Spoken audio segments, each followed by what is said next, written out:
The boy who traded his voice for gold.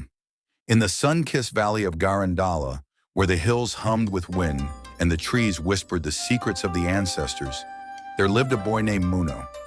He wasn't the strongest nor the fastest, but when Muno spoke, even the birds paused to listen.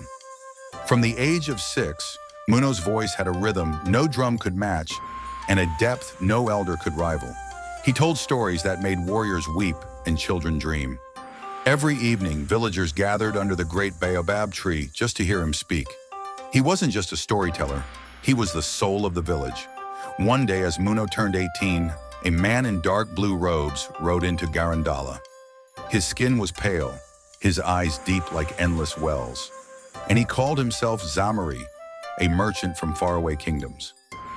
Zamari watched Muno perform and clapped with unusual calm. Later that night, he approached Muno privately. "Your voice," said Zamari, "is gold. But why waste it here in the dust and trees when it can echo in palaces? I can give you real wealth, gold, silk, a house of your own in the capital. All I ask is your voice." Muno laughed, thinking it was a joke. But Zamari wasn't smiling. He opened a small, glowing gourd and whispered into it. The air around them stilled. The stars above seemed to flicker. "If you accept," said Zamari, "your voice will belong to me. But in return, every desire of your heart, gold, women power, will be yours. Temptation is a clever spirit. It doesn't shout, it whispers."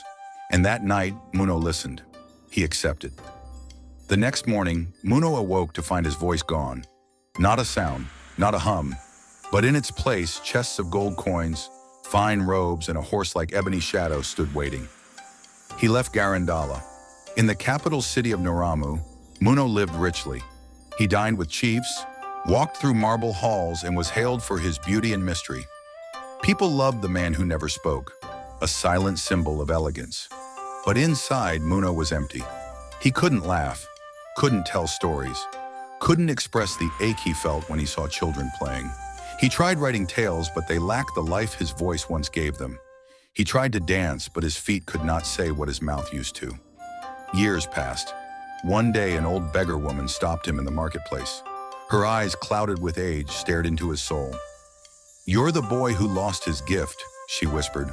"The boy who gave away his fire for cold coins." Muno froze. "But not all trades are eternal," she said, handing him a small gourd.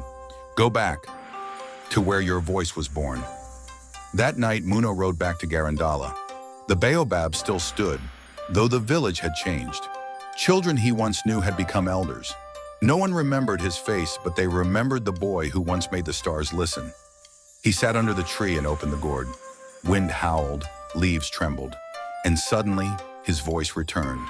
But it was no longer the voice of a boy. It was deeper, wiser, scarred but sacred. He began to speak. He told of temptation, regret, and silence. He told of gold that doesn't feed the soul, and silence that nearly killed him. The people wept, not because his tale was perfect, but because it was real. From that day, Muno spoke again, not for fame, not for coins, but to remind the world that a gift is sacred, a voice is purpose, and no amount of gold is worth losing your calling. Moral of the story: our true riches lie in the gifts we share, not the gold we hoard. Don't trade your purpose for profit. What makes you special is already your greatest treasure. Please, if you found this impressive, like and subscribe as we unfold another episode tomorrow.